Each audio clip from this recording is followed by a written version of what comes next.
সুপ্রিয় দর্শক, আসসালামু আলাইকুম। জীবনের গল্পে আপনাদের স্বাগতম। ক্যামেরার সামনে দাঁড়িয়ে আছে এই মুহূর্তে একটি বোন, আমরা শুনবো তারই জীবনের গল্প। আসসালামু আলাইকুম আপু, কেমন আছেন? আলহামদুলিল্লাহ ভালো আছি। আপনারা ভালো আছেন? আলহামদুলিল্লাহ ভালো আছি। আপু, আপনার নাম কি আর আপনি কোথা থেকে এসেছেন? আমার নাম পাখি, আমি দিনাজপুর থেকে এসেছি। দিনাজপুর থেকে এসেছেন। হ্যাঁ। আপনার বয়স কত? আমার বয়স 25। 25 বছর বয়স। আপনার ফ্যামিলিতে কে কে আছে? আমার মা, আব্বু, আমার বড় ভাই নেই, আমরা 3 বোন। বড় ভাই নেই, আপনার 3 ভাই। আপনার বিয়ে শাদী হয়েছিল? হ্যাঁ, আপনার হাজবেন্ড কি করেন? মারা গেছে। আপনার হাজবেন্ড মারা গিয়েছে? কতদিন আগে মারা গিয়েছে আপু? 2 বছর আগে। 2 বছর আগে আপনার হাজবেন্ড মারা গিয়েছে। এখন বর্তমানে আপনার বাবার এখানে আছেন? হ্যাঁ, বাবার কাছে। আচ্ছা, ঠিক আছে, বুঝতে পেরেছি। আপনার আব্বু কি করেন? কিছুই করতে পারে না, অসুস্থ। আপনার আব্বু অসুস্থ, কিছু করতে পারেন। আপনার বড় কোনো ভাই নেই? না, তাহলে তো আপনাদের সংসারটা চলাটা খুবই কষ্ট হচ্ছে, তাই না? তো ঠিক আছে আপু, আপনি আমাদের ক্যামেরার সামনে কী জন্য আসছেন একটু বলবেন বোন? যদি ওরকম দয়াবান ব্যক্তি হয়, আমার দায়িত্ব নিতে চায়, তাহলে খুশি হব।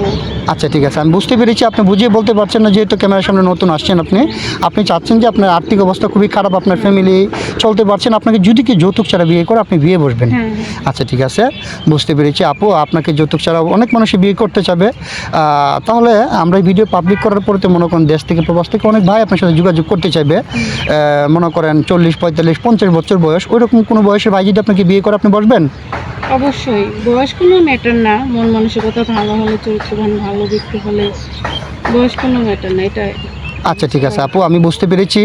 তো কথা হচ্ছে, অনেকের মনে করেন স্ত্রী চলে যায় অথবা বাচ্চা হয় না, মনে করেন পরকীয়া করে চলে যায়, মারা যায়। ওরকম কোনো ভাই যদি বিয়ে করে যে আপনাকে দ্বিতীয় 2 নম্বর বউ বানাবে, আপনি বিয়ে বসবেন? অবশ্যই, যদি পুরুষ মানুষের যায় যাচ্ছে 4টা বিয়ে করবে, জি জি, যদি ওরকম ভরণ পোষণ দিয়ে রাখতে পারে, তাহলে আমি অবশ্যই। হ্যাঁ হ্যাঁ, ইসলামের শরীয়তে আছে একটা পুরুষ ইচ্ছা করলে 4টা বিয়ে করতে পারে, কিন্তু সবাইকে তার সমান অধিকার দেখতে হবে। জি জি। আচ্ছা, ঠিক আছে আপু, আপনার সাথে যোগাযোগ কীভাবে করবেন?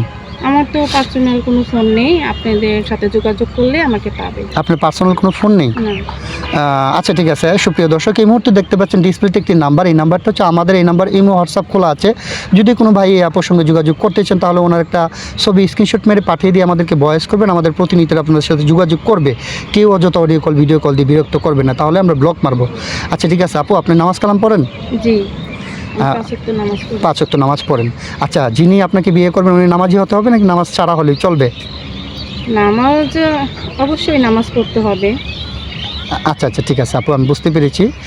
তো আপনার সাথে তো যোগাযোগ আমাদের মাধ্যমে করবে ইনশাল্লাহ, সমস্যা নাই। কিন্তু আমরা যখন কাউকে দায়িত্ব নিয়ে দেবো, তার সাথে প্রতারণা করবেন না, না? না না না, কখনো না। আচ্ছা, ঠিক আছে আপু, ইনশাল্লাহ সমস্যা নাই। আপনার বাড়ি উত্তরবঙ্গে, আমি বুঝতে পেরেছি। আর উত্তরবঙ্গের মানুষ বিয়ে শাদী বসলে অনেক টাকা যৌতুক পায়, সেটা আমি নিজেও জানি। তাহলে আপনি ভালো থাকবেন, সুস্থ থাকবেন, আপনার জন্য শুভকামনা রইল। আসসালামু আলাইকুম। জি, আপনারা ভালো থাকবেন। আসসালামু আলাইকুম। ওয়ালাইকুম সালাম।